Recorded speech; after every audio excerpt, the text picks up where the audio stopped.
okay, Phil, anytime we're doing a live event, we've got a band on stage, we're going to have a need for some DIs.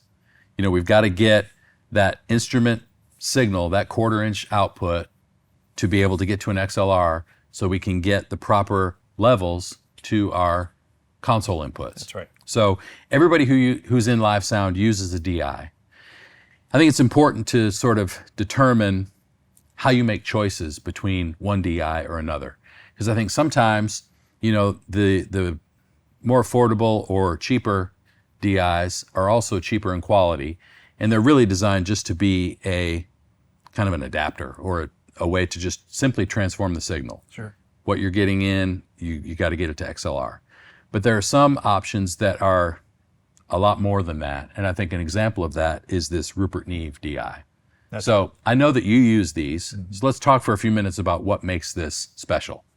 Yeah, you're right. There's so many DIs that you can go get them out of the drawer and they'll just pass the audio straight through and it'll be beautiful. It'll be the audio in and the same audio out. But then there's some that really give it a good voice and a good color that you know you want to go to every single time. And these DIs are that to me. Like I'll reach in the drawer and go for these every time because I know they're going to really kind of give me this rich depth and color and sound out the other end of them. And they're so robust, they're just solid. Yeah, they feel really solid. So we have a mono version and a stereo version.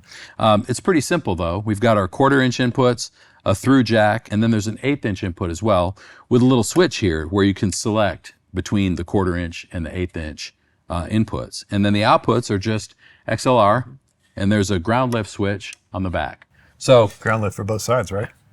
Ground lift for both sides, yeah. So it's a very sort of simple interface, yes, but the sound is pretty stunning. It's more than just you get out what you put in. I think there's a coloration to it that's not artificial. It just, for me, there's a depth and a breadth to what it's doing to the sound. Yeah, I absolutely agree. It's my go-to for bass and acoustic right out of the gate, for sure. You know, a lot of times, I don't know, for some reason, bass guitar is an instrument that can really benefit from a sort of better, more thoughtful approach to the DI. Why do you think that is? Well, for sure, we want to make sure that we've talked about this before, but we want to make sure that the sound at the source is perfect before it gets to the console. Yeah. We can use lots of tricks at the console to add EQ and compression and all this kind of stuff to kind of bring out some depth and richness.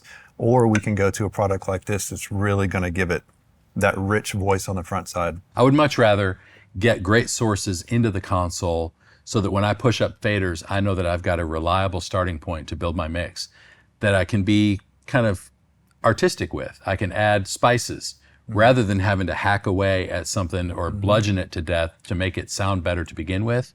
So anybody who mixes live sound would rather have that approach. Yes. And I think this is a tool that helps us get there very quickly. Yes. So as you're considering a DI, I would definitely say that the Rupert Neve DI is a solid choice, definitely worth your consideration.